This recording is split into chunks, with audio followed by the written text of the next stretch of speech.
కావాలనే మీ కలను నెరవేర్చుకోండి. సంప్రదించండి హెగ్డే ఫెర్టిలిటీ, హైదరాబాద్, తెలంగాణ.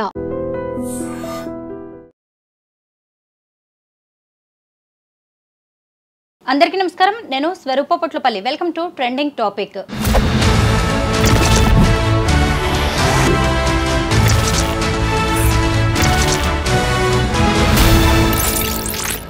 ఓ అబ్బాయికి బర్త్డేనే డెత్ డేగా మారింది. దానికి కారణం ప్రేమ వ్యవహారం. అమ్మాయి తండ్రే ఆ అబ్బాయిని గొడ్డలితో నరికి చంపినట్టుగా తెలుస్తోంది. పెద్దపల్లి జిల్లాలో జరిగిన ఈ ఘటన కలకలం రేపుతోంది. సూర్యాపేట జిల్లాలో జరిగిన కృష్ణ పరువు హత్యను మర్చిపోక ముందే అనేక రకాలైన ఇలాంటి ఉదంతాలు చోటు చేసుకుంటూనే ఉన్నాయి. మరోవైపు అమృత ప్రణయ్ కేసులో 5గురికి జీవిత ఖైదు, ఒకరికి ఉరిశిక్ష పడింది. అయినా సరే ఇలాంటి ఘటనలు మాత్రం ఆగట్లేదు. ప్రస్తుతం నాతో పాటు సోషల్ యాక్టివిస్ట్ కృష్ణకుమారి గారు ఉన్నారు. ఆవిడతో మాట్లాడి ఈ కేసు గురించి అనేక విషయాలు తెలుసుకుందాం. నమస్తే కృష్ణకుమారి గారు. చూసారు కదా, చిన్న పిల్లోడు బర్త్డే చేసుకున్న కాసేపటికే అమ్మాయి తండ్రి వచ్చి గొడ్డలితో ఆ అబ్బాయిని నరికి చంపాడు. ఇంత చిన్న పిల్లల మీద పరువు హత్యలకు పాల్పడ్డాన్ని మనం ఎలా చూడాలి? ఒకటండి, మొదటి నుంచి నేను ఈ పరువు హత్య అనే మాటను చాలా తీవ్రంగా వ్యతిరేకిస్తున్నా. పరువు హత్య కాదు ఇది, కుల దురహంకార పొగరుబోతు హత్య ఇది. మాకు డబ్బులు ఉన్నాయి, మేము అగ్రకులము, మా ఇష్టము అనే ఒక విధానంలో జరుగుతున్నాయి తప్పితే ఇవి పరువు హత్య కాదు. అసలు ఇప్పుడు పరువు పోవడం ఏంటండి నాకు అర్థం కాదు. ఇప్పుడు కులాంతర వివాహం చేసుకుంటే శిక్ష అని ఏమైనా ఉందా అంటే అసలు వీళ్ళ రాజ్యాంగం ఏంటి? అసలు మనకు అందరికీ ఆమోదించిన రాజ్యాంగం ఒకటి ఉంది, దాని ప్రకారమే శిక్షలు పడతాయి. ఇప్పుడు ఎవరన్నా ఒక అమ్మాయి అబ్బాయి కులాంతర వివాహం చేసుకుంటే వాళ్ళకి శిక్ష వేస్తున్నారా? లేదు ఒక వ్యక్తిని హత్య చేస్తే శిక్ష వేస్తున్నారా? చూస్తూనే ఉన్నాం కదా. నిన్నగాక మొన్న మా అమృత ప్రణయ్ కేసులో ఏం జరిగిందో మనం చూసాం కదా. అలాగే ఇప్పుడు ఆ అమ్మాయి కూడా కేసు పెట్టింది. ఎవరు? కృష్ణ బంటి భార్గవి కూడా కేసు పెట్టింది. అది కూడా సీరియస్గానే నడుస్తుంది. ఫాస్ట్ ట్రాక్లో చేయాలని అడుగుతున్నాం మేము. మరి అలాగే హేమంత్ అవంతి కేసు నడుస్తుంది. అక్కడ కూడా మంచి సెంటెన్సే వస్తుంది ఖచ్చితంగా. మంచి సెంటెన్స్ అంటే దురదృష్టకరం.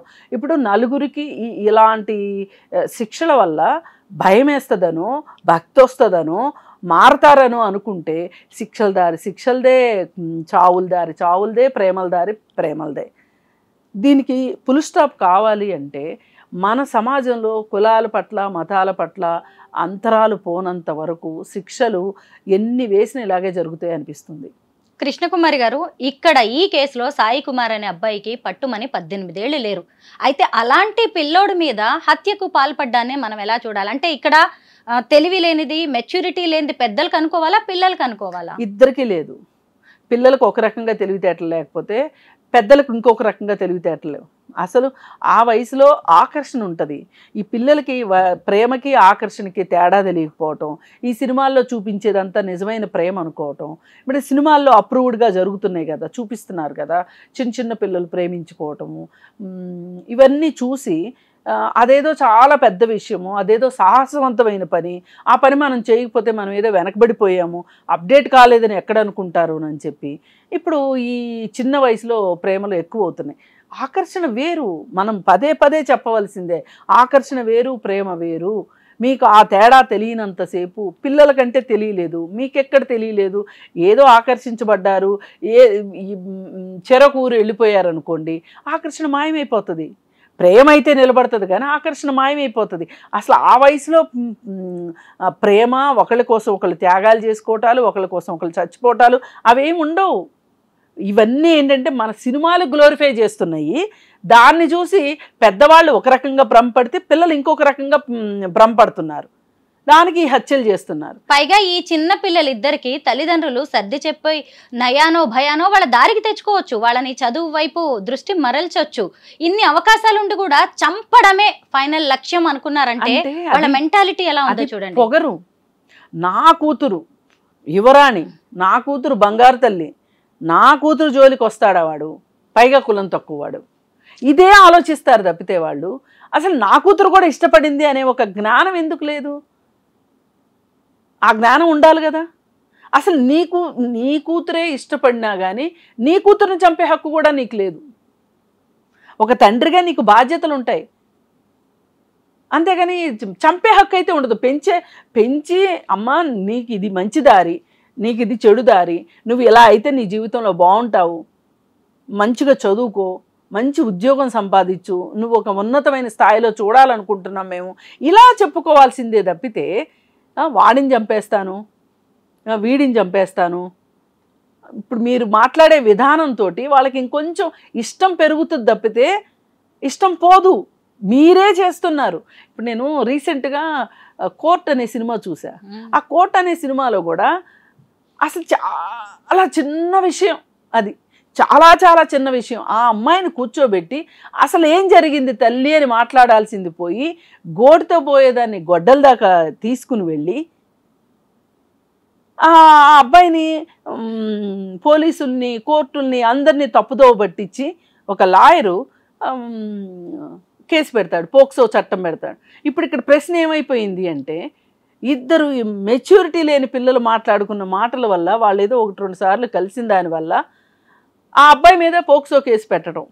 పోక్సో కేసు పెట్టగానే ఇదిగో ఈ ఆడవాళ్ళ కోసం వచ్చిన చట్టాలన్నీ కూడా ఇంతే ఉంటాయి అని మాట్లాడుకోవటం, పోక్సో చట్టం దుర్వినియోగం అని మాట్లాడడం. ఇది ఏదే ఉండనాలకు మందేస్తే కొండనాలుగు, అదే కొండనాలకు మందేస్తే ఉండనాలకు ఊడినట్టు అయిపోతుంది. అంటే ఈ తప్పు జరుగుతుంది పోలీసుల వల్ల, అలాగే న్యాయవాదుల వల్ల జరుగుతుంది. అలాగే ఇప్పుడు ఈ పాప ఈ బాబు విషయంలో జరిగింది ఏంటంటే తల్లిదండ్రులదే తప్పు ఇక్కడ. అసలు ఇది తండ్రి అయినా ఇప్పటికి 2 సార్లు జరిగింది, నేను పోలీసులు కంప్లైంట్ చేశానని చెప్తున్నప్పుడు ఇప్పుడు ఈరోజు నిన్న ఆ బర్త్డే వేడుకలకు కూడా అమ్మాయి వచ్చి హాస్టల్కి వెళ్ళిందని చెప్తున్నారు. అది తెలిసేసరికి ఇంకా ఫాదర్కి ఇంకా కోపం వచ్చింది. కోపం వస్తే నీ కూతురికి భయం భక్తులు చెప్పుకో, నువ్వు మంచి చెడులు చెప్పుకో, పక్కన పిల్లోని చంపే హక్కు ఎవరిచ్చారు నీకు అంటే నీ ధైర్యం ఏంటంటే కేసు అయితే పోలీసులు నాకు తెలుసు, రాజకీయ నాయకులు నాకు తెలుసు, లాయర్లు నాకు తెలుసు, డబ్బులు ఇస్తాను, నాకేంటి, ఇక్కడేదో ఆ అబ్బాయితో మాట్లాడినందువల్ల నా పరువు ఏదో పోయింది, నా కిరీటాలు ఏదో కింద పడిపోయినాయి, నా అంతస్తులు కూలిపోయినాయి అని బాధపడాల్సిన అంత అవసరం ఏమొచ్చిందో అర్థం కావట్లేదు. అసలు వీళ్ళు ఎంత మూర్ఖత్వంలో ఉంటే అసలు ఈ దేశం ఎప్పుడు ముందుకెళ్తుంది? సాయి కుమార్కి 18 ఏళ్ళు లేవు, ఈలోగానే 2 సార్లు మర్డర్ అటెంప్ట్ చేశాడు. మా ఈ తండ్రి అయితే ఎవరైతే ఉన్నారో ఆయన, అంటే వీళ్ళకే కుటుంబ పరువు ఉంటుందా? అంటే తమ కూతురు గౌరవాన్ని నిలబెట్టేది వీళ్ళ కూతురు మాత్రమేనా? వీళ్ళకి కడుపు తీపి ఉండదా? ఇప్పుడు మీకు ఆ అబ్బాయిని ఆ అమ్మాయి ఇష్టపడటం మీకు ఇష్టం లేదు, మీరు మీ అమ్మాయికి చెప్పుకోవాలి చేతనైతే, లేదంటే వదిలేయండి. అంతేగాని పక్క వాళ్ళ పిల్లల్ని చంపే హక్కు లేదు, మీ పిల్లల్ని చంపుకున్నామన్నా ఆ హక్కు కూడా లేదు అని పదే పదే చెప్తున్నాం. వాళ్ళ ఇంట్లో అబ్బాయిలు కూడా ఇలాంటి పనులే చేస్తే వేరే వాళ్ళు చంపితే వీళ్ళు ఒప్పుకుంటారా? ఎంత బాధ అనిపిస్తుంది, ఎంత బాధ అనిపిస్తుంది. ఓ బిడ్డ చచ్చిపోతే ఆ తల్లికి తెలుస్తుంది ఆ బాధ ఏంటో, నీకేం తెలుస్తుంది? నీకు తెలీదు. ఇప్పుడు ఆ తల్లి ఏడుస్తుంది, ఆ తల్లికి ఏంటి సమాధానం చెప్తారు? ఎవరు సమాధానం చెప్తారు? ఎవరు తీసుకొచ్చిస్తారు ఆ బిడ్డని? తండ్రి, నేనేమి తండ్రి తక్కువ అని నేను అనట్లేదు, కానీ ప్లస్ ఇంకా చాలా నీరు ఇదంతా మోసుకొని 24 గంటలు కొన్ని నెలల పాటు మోసే తల్లికి తెలుస్తుందండి ఆ బాధ ఏంటో, ఆ తీపి ఏంటో, కడుపు తీపి ఏంటో తెలుస్తుంది.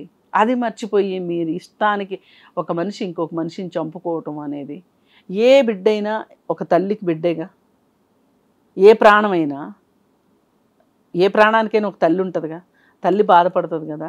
నీ కూతురు నీ పరువు నీకు అంత ఇంపార్టెంట్ అనుకున్నప్పుడు నువ్వు అనుకునే సూడో పరువు, అది పరువు కాదు. మనం ఇక్కడ ఖచ్చితంగా పేరెంటింగ్ గురించి మాట్లాడుకోవాలి, ఖచ్చితంగా మాట్లాడాలి పేరెంటింగ్ గురించి. ఇక్కడ ఒకటే మాట, అసలు ఈ పిల్లవాడు 18 సంవత్సరాలు, ఈలోపే 2 సార్లు అతను అటాక్ చేసేంత సీరియస్గా ఉంటుంటే అసలు ఈ పిల్లవాడు ఏం చదువుతున్నాడు?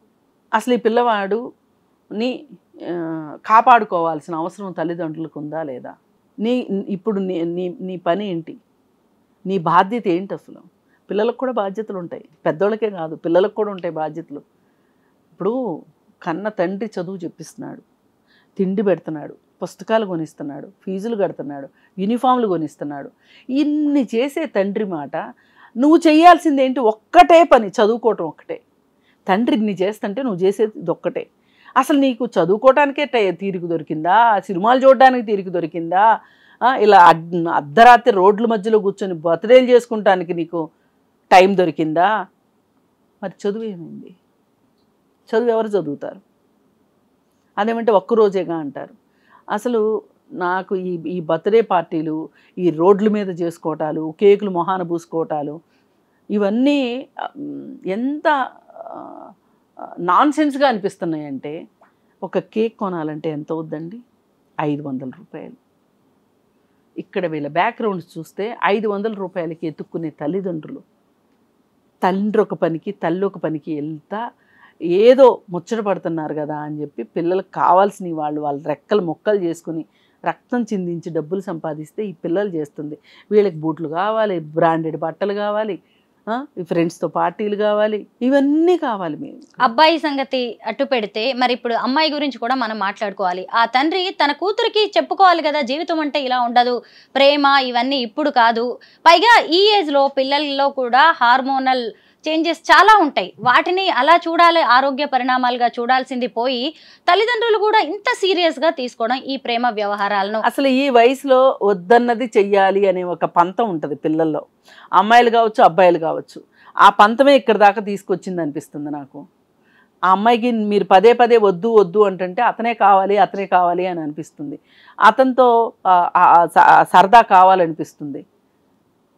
అంటే నా తల్లిదండ్రులు వద్దన్న పని నేను చేస్తున్నాను అంటే ఆ పిల్లకి తను చాలా ఏదో ఒక గొప్ప కార్యక్రమం చేస్తున్నట్లు, అదేదో ఆ గొప్ప కార్యక్రమం చేసేదేదో బాగా చేసేదేదో ఎంసెట్లోనో లేకపోతే ఇంకో చదువులోనో ఇంకో దాంట్లోనో ఇంకొక యాక్టివిటీస్లోనో పార్టిసిపేట్ చేస్తే ఆ ఎనర్జీని అంతా అక్కడ వాడితే భవిష్యత్తుకి పునాదులు పడతాయి. ఇప్పుడు పెళ్ళి ఏముందండి, 25 ఏళ్ళ తర్వాత చేసుకోవచ్చు, 20 ఏళ్ళ తర్వాత చేసుకోవచ్చు, ప్రేమించుకోవచ్చు, పెళ్ళిళ్ళు చేసుకోవచ్చు. ముందు జీవితాల్లో స్థిరపడాలి కదా అని ఉండాలి కదా. సపోజ్ ఇంకో మాట అనుకుందాం, ఇప్పుడు ఈ అబ్బాయికి 21 ఏళ్ళు వచ్చినాయి అనుకుందాం, ఈ అమ్మాయికి 18 ఏళ్ళు వచ్చినాయి అనుకుందాం. సరే వీళ్ళిద్దరూ మేము మేజర్ అయిపోయాము, మేము పెళ్లి చేసేసుకుంటాము అని చెప్పి బయటకు వచ్చేసారనుకోండి, ఏం తింటారు చెప్పండి? ఆ రేపటి గురించి ఆలోచించారు. ప్రేమతోనే బతికేస్తారా వీళ్ళు? ఈ తత్వం కూడా పోవాలి పిల్లల్లో. ఇప్పుడు కులాంతర వివాహాలు, మతాంతర వివాహాలు అనేది కాస్త పక్కన పెట్టేసేసి అసలు మన భవిష్యత్తు ఏంటి, మనం ఎవరి మీదైనా ఆధారపడి బతుకుతామా? ఇప్పుడు మనము తల్లిదండ్రుల మీద ఆధారపడతాం కాబట్టి, పిల్లలు మన మీద ఆధారపడతారు కాబట్టి మనకేదో వాళ్ళ మీద హక్కు ఉందని ఫీల్ అవుతాం. తప్ప ఒప్పు అనేది పక్కన పెట్టండి, హక్కు ఉందని ఫీల్ అవుతాం. మరి అలాంటప్పుడు వాళ్ళకి హక్కు ఉంది అని అనుకుంటున్నారు అన్నప్పుడు, ఆ హక్కు వద్దు అనుకున్నప్పుడు వాళ్ళ మీద ఆధారపడకుండా కూడా బతకాలి. అసలు పెద్దలు అక్కడ దాకా వెళ్ళనిస్తున్నారా పిల్లల్ని? టీనేజ్లోకి వచ్చినప్పుడు పిల్లల్లో చాలా చేంజెస్ వస్తాయి. మన మాట వినరు, అలాగే చదువు మీద శ్రద్ధ ఉండదు. మామూలుగా జెండర్ అనగానే కూడా వాళ్ళు అట్రాక్ట్ అవుతూ ఉంటారు.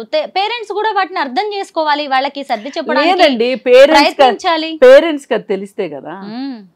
ఇప్పుడు ఒక మనిషిని చంపాలి అనేంత మొరటితనం ఉన్నప్పుడు ఇవన్నీ ఎందుకు ఎక్కుతాయి వాళ్ళకి? ఆడపిల్ల అంటే వాళ్ళ ఆస్తి, అంతే. వాళ్ళ మాట వినాలి, వాళ్ళు చెప్పిన వాళ్ళనే ప్రేమించాలి. ఒక ఆడపిల్లని కాపాడుకోవటానికి, ఒక ఆడపిల్లకి చుట్టూ రక్షణ వలయం లాగా ఉండటానికి ఒక బాబాయ్ వచ్చేస్తాడు, ఒక మేనమామ వచ్చేస్తాడు, ఒక అన్న వచ్చేస్తాడు, వేలడంత లేని తమ్ముడు వచ్చేస్తాడు, తండ్రి, వీళ్ళందరూ కలిసి, అందుకే వీళ్ళందరూ కలిసి ఒక పంజరం లాగా అయ్యి లోపల పెడతారు. కాబట్టి ఆమె ఎప్పుడు అవకాశం దొరుకుతుందో పారిపోదామని చూస్తుంది. అదే మీరు ఫ్రీగా ఉండనివ్వండి, ఎక్కడికి పోరు. మీరు అమృత ప్రణయ్ కేసు చూడండి, భార్గవి కృష్ణ, అవంతి, తర్వాత హేమంత్ కేసు, హైదరాబాద్ సరూర్ నగర్లో జరిగిన అశ్విన్ నాగరాజు కేసు. ఇందులో ఎక్కడ చూసినా కానీ ప్రేమ పెళ్లిళ్ళు చేసుకున్న అబ్బాయిలనే చంపేశారు, అమ్మాయిలను మాత్రం అలా ఉన్నారు. ఎందుకంటే వాళ్ళు తమ పరువు, తమ ప్రతిష్ట, వాళ్ళని ఇంకెవరు టచ్ చేయకూడదు. తమ బిడ్డలు మోడుల్లా తమ కళ్ళెదుట ఉన్నా పర్వాలేదు, కానీ వాళ్ళకి నచ్చిన వాళ్ళని పెళ్లి చేసుకొని ప్రేమించకూడదు, పెళ్లి చేసుకోకూడదు, వాళ్ళతో జీవితాంతం బతకూడదు. మారరా ఇంకా వీళ్ళు? మారాలి అంటే, ఈ మార్పు రావాలి అంటే దీనికి సంబంధించి కఠినమైన చట్టాలు రావాలి. ఒకటి ఇది ఏంటి, ఇప్పుడు వీళ్ళ మీద హత్య కేసే మోపారు ఎవరిపైన, అమృత ప్రణయ్ తాలూకు కేసులో. ఇది ఒక కులోన్మాద హత్య, లేదు అంటే ఒక మతోన్మాద హత్య అని ఎక్కడ చట్టం లేదు. అది రావాలి. అది వచ్చిన రోజునే ఎంతో కొంత వీటి కోసం ఒక స్పెషల్ కోర్టు పెట్టి ఫాస్ట్గా, ఇప్పుడు ఈ సంవత్సరం మొదట్లో జరిగింది అనుకోండి, సంవత్సరం ఆఖరికి ఒక సంవత్సరం చాలు శిక్షలు పడాలి. దీనికోసం అసలు ముందు రాజకీయ నాయకులు మాట్లాడాలి. ఏం నోరు తెరవరేంటి రాజకీయ నాయకులు? రాజకీయ నాయకులు ఎందుకు మాట్లాడరు అసలు? రాజకీయ నాయకులు మాట్లాడాలి కదా. ఇప్పుడు ఇలా జరిగింది, ఒక రాజకీయ నాయకుడు వచ్చి మాట్లాడిచ్చాడు అంటే ఒక ఆలోచన అయితే వస్తుంది సమాజంలో. ఇప్పుడు ఈరోజు బంటి గురించి ఒక్కళ్ళు రాలేదు, ఒక్కళ్ళు వాళ్ళ ఇంటికి వెళ్ళలేదు రాజకీయ నాయకులు, నోరిప్పి మాట్లాడలేదు. ఇప్పుడు అందుకే 3 నెలలు కూడా కాలేదు ఇది జరిగి, ఇప్పుడు ఇది జరిగింది. నిన్నగాక మొన్న అమృత ప్రణయ్ కేసులో తీర్పు వచ్చింది. అయినా కానీ మారకపోతే ఎట్లా మనుషులు? అందుకే రాజకీయ నాయకులు ఒక చట్టం చేయాలి, ఆ చట్టాన్ని సీరియస్గా ఇంప్లిమెంట్ అయ్యేటట్లు చేయాలి. మనకు అసలు ఒకప్పుడు 2 లక్షల రూపాయలు బహుమతి ఇచ్చేవాళ్ళు, ప్రోత్సాహక బహుమతి ఇచ్చేవాళ్ళు. అంటే ఏంటి? ఇప్పుడు మనకు ఒక పోటీలో గెలిస్తేనే కదా బహుమతి వస్తుంది, ఒక క్లాసులో మార్కులు వస్తేనే కదా బహుమతి వస్తుంది. అట్లా మీరు చేసిన పని మంచి పనే. కులాలు మతాలు అంతరించిపోవాలి సమాజంలో, అందుకని చెప్పి కుల మతానికి వ్యతిరేకంగా పెళ్ళిళ్ళు చేసుకోండి అని చెప్పి అది ఒక ప్రోత్సాహంగా ఇచ్చారు. ఎక్కడైనా అడ్వర్టైజ్మెంట్ కనిపిస్తుందా అండి? అంటే సమాజాన్ని కూడా సిద్ధం చేయాలి కదా మార్పులకు తగ్గట్లుగా. ఇవాళ ఈ తండ్రి సెల్ ఫోన్ వాడతాడు, ఇదే తండ్రి ఇంట్లో కంప్యూటర్ ఉంటుంది, ఇదే తండ్రి ఇంట్లో ల్యాప్టాప్ ఉంటుంది, ఇవన్నీ వాడతాం, కానీ కులం మట్టుకు అక్కడే ఉండాలి. అదే ఇప్పుడు ఇతను ఆ కూతురు గనక ఏ ఐఏఎస్ ఆఫీసర్నో ఏ ఐపీఎస్ ఆఫీసర్నో ఒక మినిస్టర్నో ప్రేమించింది అనుకోండి, ఎదురెళ్ళి పాణాసారాలు పడి పెళ్లి చేస్తారు. అలా కాకపోయినా వాళ్ళ కులం వాళ్ళని ప్రేమించినా, అతనికి ఏమీ లేకపోయినా, చదువు రాకపోయినా, ఉద్యోగం లేకపోయినా ఓకే చేసి వాళ్ళలో కలిపేసుకుంటారు. అంత లేదమ్మా, అంత లేదు. అంత మన కులం వాడైనా సరే వాడికి ఒక అంతస్తు ఉండాలి, మన ఆస్తికి తగ్గ ఆస్తి ఉండాలి అనే చూస్తారు తప్పితే లేనివాడికి ఇచ్చి ఎవ్వరూ పెళ్లి చేయరు.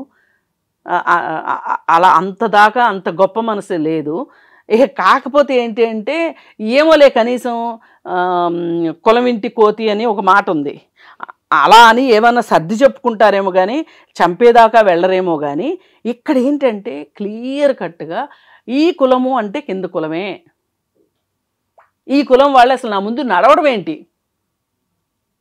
వీళ్ళకి ఇప్పుడు కుదరగా ఊరుకుంటున్నారు. కానీ ఈ మహానుభావులు ఒకప్పుడు నిమ్మన కులాల వాళ్ళు, అగ్ర కులాల వాళ్ళు నడిచొస్తుంటే చెప్పులు వేసుకోవడానికి లేదు, చెప్పులు ఒకవేళ కాళ్ళకు ఉంటే కూడా తీసి చంకలో పెట్టుకోవాలి. అంత దాష్టీకాలు చేసిన సమాజం మంది. అది నెమ్మదిగా మారుతూ మారుతూ వచ్చింది. ఇప్పుడైతే అంత అయితే లేదు, కానీ ఇంకా మిగతావి కూడా పోతే కానీ ఈ ప్రాణాలు నిలబడవు. ఓవైపు అమృత ప్రణయ్ కేసు చూస్తూనే ఉన్నాం, దాంట్లో ఎలాంటి జడ్జిమెంట్ వచ్చిందో చూసాము. కొంతమందికి జీవిత ఖైదు, ఒకళ్ళకి ఉరి శిక్ష. ఆ మారుతీరావు అనే వ్యక్తి అయితే అసలు లేకుండానే పోయాడు. ఇంత పెద్ద వార్త అయింది, అయినా సరే ఎందుకు మళ్ళీ ఇలాంటి హత్యలకు పాల్పడ్డం? మళ్ళీ మళ్ళీ కులం కులం, పరువు పరువు. ఏం లేదు, కూతురు మీద ప్రేమ ప్రేమ అంటారు, అది ఒట్టి మాట. చంపేంత ప్రేమ చచ్చేంత ప్రేమ మాకు అక్కర్లేదు, మమ్మల్ని బతికించే ప్రేమ కావాలని చెప్పి కోరుకుంటున్నాము. అయినా అసలు ఇది చాలా చిన్నపిల్లలు, వీళ్ళు చాలా చిన్నపిల్లలు. అసలు ఇంకొక 5 సంవత్సరాలు, ఒక 3 సంవత్సరాలు కమ్యూనికేషన్ లేకపోతే అసలు ఈ ప్రేమ ఉంటుందా? ఉండదు. మీరు నిజంగా మీ అమ్మాయి చిన్నపిల్ల, మా చిన్నపిల్ల మోసపోతుంది అని మీరు అనుకుంటే కనుక మీ అమ్మాయిని మీరు ఎక్కడికైనా దూరంగా తీసుకెళ్ళిపోండి. ఇప్పుడు ఈ తల్లిదండ్రులు కూడా ఇప్పుడు ఏడుస్తున్నారు కదా, వీళ్ళు అసలు ఈ అబ్బాయి మీద ఆల్రెడీ 2 సార్లు జరిగింది, పోలీసులు పట్టించుకోలేదని చెప్తున్నారు. ఇక్కడ పోలీసులు కూడా పార్టీ చేయాలి నన్ను అడిగితే. పోలీసుల నిర్లక్ష్యం కనిపిస్తుంది ఇక్కడ. కానీ ఒక తండ్రిగా మీరు ఎలా రక్షించుకోలేకపోయారు మీ అబ్బాయిని? ఏం చదువుకుంటున్నాడు? పోనీ ఎక్కడైనా దూరంగా తీసుకెళ్ళి చదివిద్దామా? పైగా అలా చేద్దామంటే కూడా ఈ దరిద్రపు కాలంలో ఇవాళ ఒక ఫోన్ నెంబర్ మారిస్తే కూడా ఏ ఫేస్బుక్లోనో ఏ ఇన్స్టాగ్రామ్లోనో ఏ ఫ్రెండ్స్ ద్వారా తెలుసుకుని మళ్ళీ ఫోన్ నెంబర్లకి ఫోన్లు చేసే అవకాశం ఉంటుంది. పాత రోజులు కాదు కదా, ఇప్పుడు కమ్యూనికేషన్ ఎక్కువైపోయిన తర్వాత.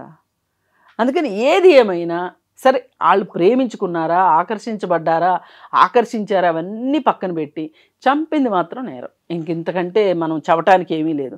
నీ నేరానికి మట్టుకు నోటి మాటతో ప్రాయశ్చిత్తం లేదు. ఇతనికి మరి ఏం శిక్ష వేస్తారో చూడాలి. పాపం చిన్న పిల్లలండి, ఇంకా ప్రేమే, అసలు ప్రేమో కాదో కూడా వాళ్ళకే తెలియని వయసు, పెళ్లి దాకా వెళ్తారని వాళ్ళకే గ్యారంటీ లేదు, అంత మాత్రానికే చంపేయడం. అందుకే ఇప్పుడు నేను ప్రభుత్వాలనే సూటి ప్రశ్న వేస్తున్నా. ఇప్పుడు ప్రభుత్వాలు సరైన చర్యలు తీసుకోకపోతే ఇవి ప్రభుత్వ హత్యలే అవుతాయి, కుల హత్యలు కాదు, ప్రభుత్వం హత్యలే అవుతాయి. అసలు ఎందుకు పోలీసు ఎందుకు పట్టించుకోలేదు? 2 సార్లు కంప్లైంట్ ఇస్తే పట్టించుకోవాలి కదా. ఏదైనా ఇంకా పూర్తి వివరాలు అందాల్సి ఉంది. ఏదైనా ఒక ప్రాణం తీయడం మట్టుకు, ముక్కుపచ్చలారని బిడ్డ ప్రాణం తీయటం మట్టుకు ఇది ఏమాత్రం క్షమించే విషయం కాదు. దీని ఎవరైతే చేశారో వాళ్ళపైన మట్టుకు కఠిన శిక్షలు ఉండాలి, ప్లస్ సమాజంలో అవగాహన కూడా. నిజమే, ఈ సాయి కుమార్ అనే అబ్బాయి హత్య మాత్రం ఎంత కలిసి వేస్తుందో, అంత చిన్న అబ్బాయిని గొడ్డలితో నరికి చంపడం, అతని మెచ్యూరిటీ లెవెల్స్ ఎలా ఉన్నాయి, అతను ఎంత సైకో అనేది కూడా అర్థమవుతుంది. ఇలాంటివి అసలు మళ్ళీ జరగకూడదని మనలాంటి వాళ్ళందరం కోరుకోవాలి. థ్యాంక్ యూ సో మచ్ అండి. Thank you.